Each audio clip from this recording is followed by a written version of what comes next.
As 125 million Americans watched Whitney Houston step up to that microphone at Super Bowl XXV, nobody knew she was about to make a decision that would haunt her for the rest of her life. What happened next became the most iconic national anthem in American history, but the secret behind it would change how the world saw the voice forever. Before we dive into this incredible story, make sure to hit that subscribe button and let me know in the comments what your favorite Whitney Houston moment is. Now let's uncover the truth about that legendary performance that still gives people chills today. It was January 27th, 1991, at Tampa Stadium in Florida.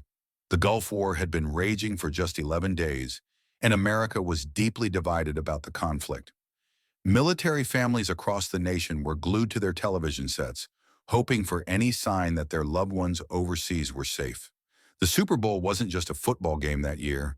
It was a moment of national unity when America desperately needed it most. Whitney Houston was at the absolute peak of her career. Her album, I'm Your Baby Tonight, had just topped the charts, and she was widely considered the greatest vocalist of her generation.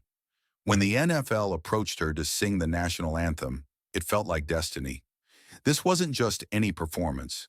This was Whitney's chance to sing for her country during one of its most challenging times. But what nobody knew was that Whitney was carrying an enormous burden. Her cousin Kevin was stationed in the Persian Gulf, serving with the Army's 82nd Airborne Division. Every night, Whitney would call her aunt, Kevin's mother, to check for any news. The war wasn't just happening on television for Whitney, it was deeply personal. Clive Davis, Whitney's mentor and the head of Arista Records, had serious concerns about the performance.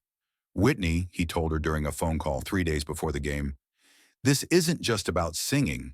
The whole world will be watching. Military families, soldiers overseas, everyone will be listening to your voice representing America. The pressure was unlike anything Whitney had ever experienced. She'd performed for presidents and royalty, but this felt different. This felt sacred. But that's when everything started to go wrong. 2 days before the Super Bowl, Whitney began experiencing vocal strain during rehearsals. The Tampa weather was unseasonably cold and windy, and the outdoor conditions were wreaking havoc on her voice. Her vocal coach, Gary Katona, noticed the rasp immediately during their morning warm-up session. Whitney, you're pushing too hard, Gary warned her. Your voice needs rest, not more rehearsal. But Whitney was a perfectionist. She'd been rehearsing the national anthem for weeks, experimenting with different arrangements, working with a full orchestra to create something truly special. She couldn't rest, not now, not when 125 million people were counting on her to deliver. The technical challenges were mounting too. Tampa Stadium's sound system wasn't designed for a performance of this magnitude.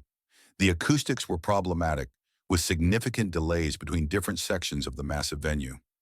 Wind patterns were unpredictable, and the sound engineers were struggling to find solutions that would ensure every person in the stadium and every television viewer would hear Whitney's voice clearly.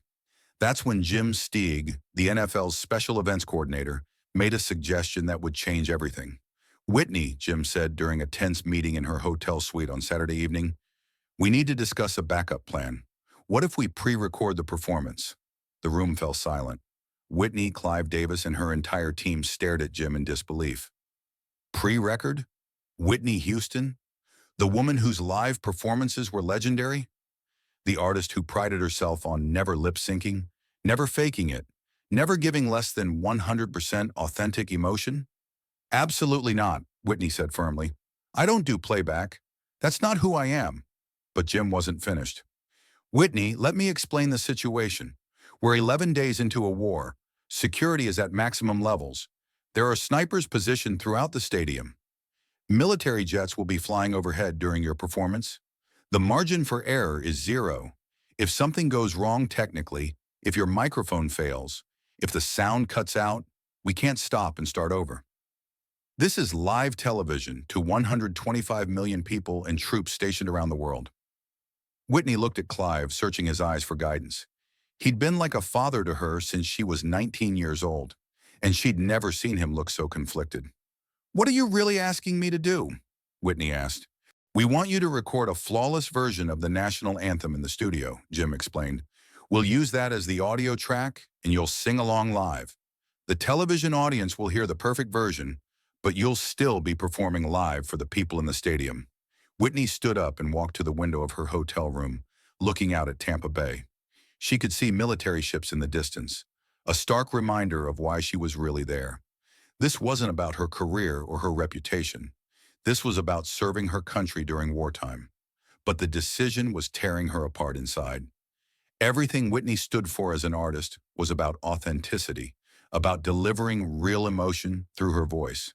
The idea of lip-syncing, even to her own recording, felt like betrayal of everything she believed in.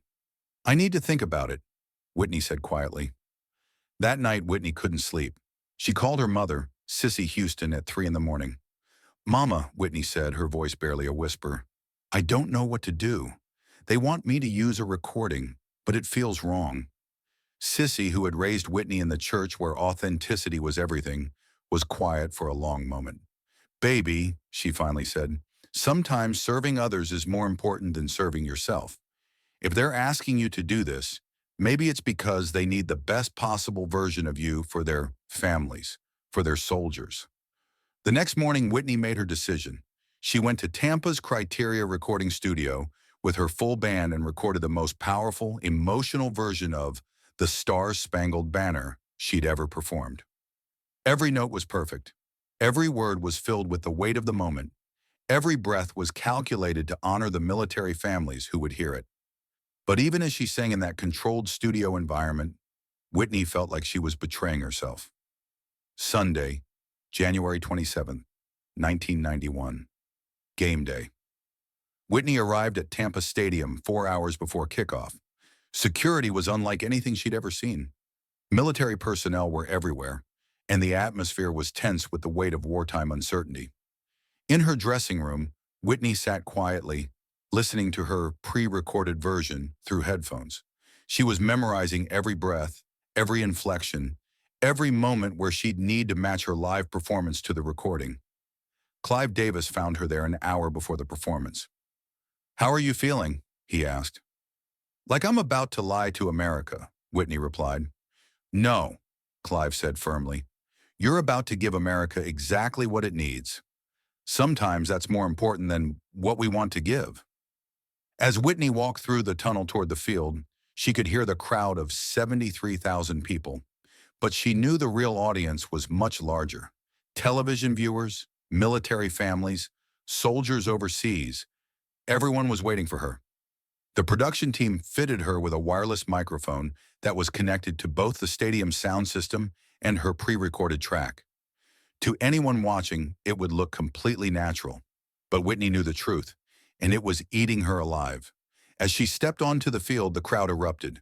She was wearing a white tracksuit with Whitney emblazoned across the back, her hair pulled back, looking every inch the superstar she was. But inside, she felt like a fraud. The announcer's voice boomed across the stadium. "Ladies and gentlemen, please welcome Grammy Award-winning artist Whitney Houston to sing our national anthem."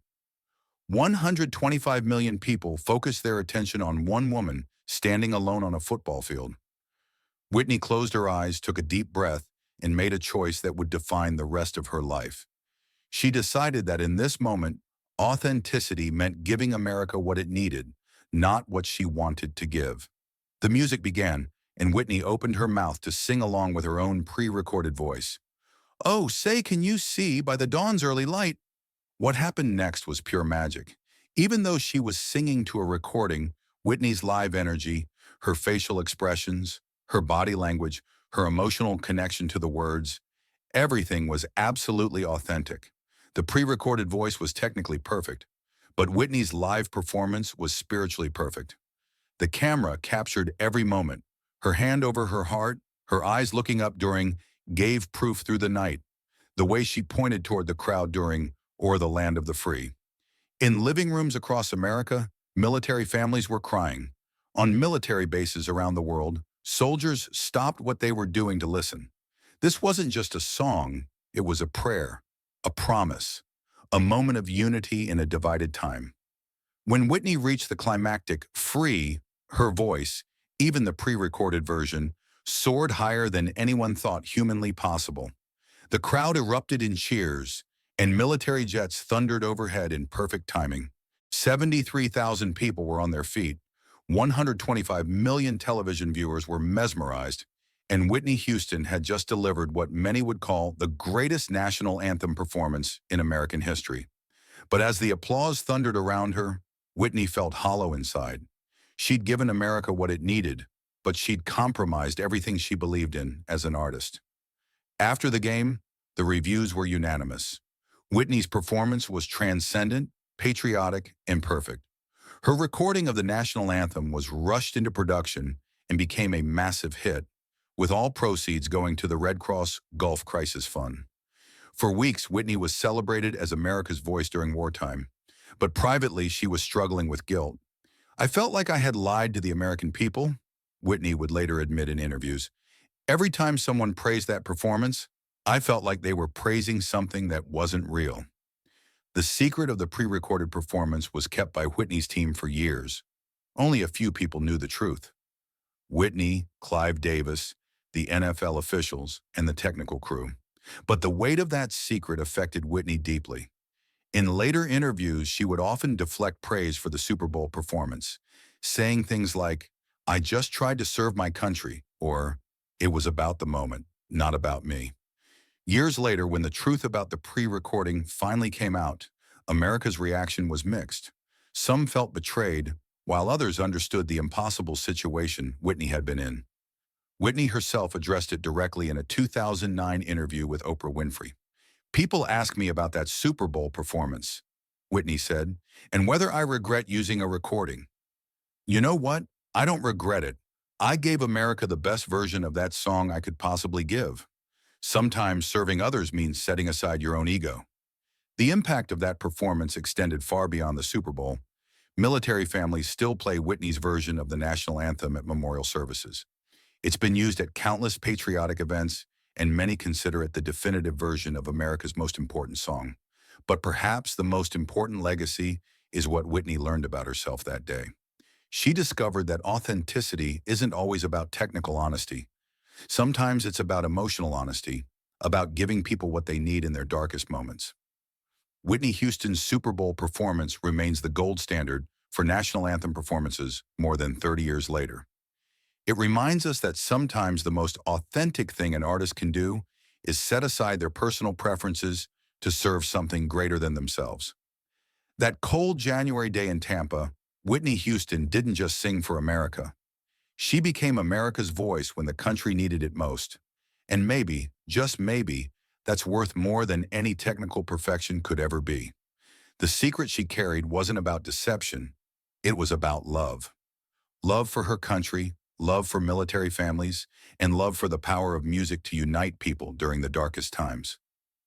Whitney Houston gave America exactly what it needed when it needed it most. And for that, she'll forever be remembered not just as the voice, but as America's voice when it mattered most. Today, when young singers prepare to perform the national anthem at major events, they study Whitney's Super Bowl performance, not just for its technical excellence, but for its emotional power, its respect for the moment, and its understanding that sometimes being an artist means serving something bigger than yourself. The recording studio where Whitney laid down that perfect track still stands in Tampa. Engineers who worked on that session say they've never heard anything like it. The way Whitney poured her soul into every note, knowing that this version would carry the hopes and fears of an entire nation. Military veterans often say that Whitney's performance gave them strength during some of their darkest moments overseas. They didn't know about the pre-recording, and honestly, it wouldn't have mattered to them. What mattered was that America's greatest voice was singing for them, honoring their sacrifice, and reminding them what they were fighting for. The true measure of Whitney's Super Bowl performance isn't in its technical perfection or even in its commercial success. It's in the tears it brought to the eyes of military families, the pride it instilled in American hearts, and the way it reminded an entire nation that even in our darkest hours, we can find reasons to believe in something greater than ourselves. Whitney Houston's secret wasn't about dishonesty. It was about understanding that sometimes the most honest thing you can do is give people exactly what they need, exactly when they need it. And on that cold January day in 1991, America needed Whitney Houston at her absolute best. She delivered, and in doing so, she created a moment that transcended sports, transcended entertainment, and became a part of American history itself. That's not just a performance, that's legacy. That's what happens when an artist understands their true purpose and rises to meet it, no matter the personal cost. Whitney Houston didn't just sing the national anthem that day, she became it. And 33 years later, her voice still gives us chills, still brings us to tears, and still reminds us what it means to be American. Sometimes the greatest truth comes wrapped in the smallest deception. Sometimes serving others requires sacrificing your own comfort. And sometimes the most authentic performance of your life is the one where you set aside your ego and sing not for yourself, but for everyone who needs to hear your voice. Whitney Houston understood that on January 27, 1991, and America has been grateful ever since. If this story about Whitney Houston's incredible courage and sacrifice moved you, make sure to hit that subscribe button for more untold stories about music's greatest legends. Drop a comment below and let me know. Do you think Whitney made the right choice that day? And don't forget to hit that notification bell so you never miss our latest videos about the real stories behind the music that changed the world. What other music legends do you want to hear about? Share your suggestions in the comments, and remember, every great story has secrets waiting to be discovered. Thanks for watching, and I'll see you in the next video, where we'll uncover more incredible truths about the artists who shaped American culture forever and changed the way we understand music history. Until next time, keep exploring the stories behind the songs that move us all, and remember that sometimes the most powerful performances come from the most unexpected places in an artist's journey through life and career. Success stories that inspire us all to greatness, forever and evermore. Truly indeed, absolutely, completely and utterly amazing, always and forevermore, than we could ever imagine possible in our wildest dreams ever.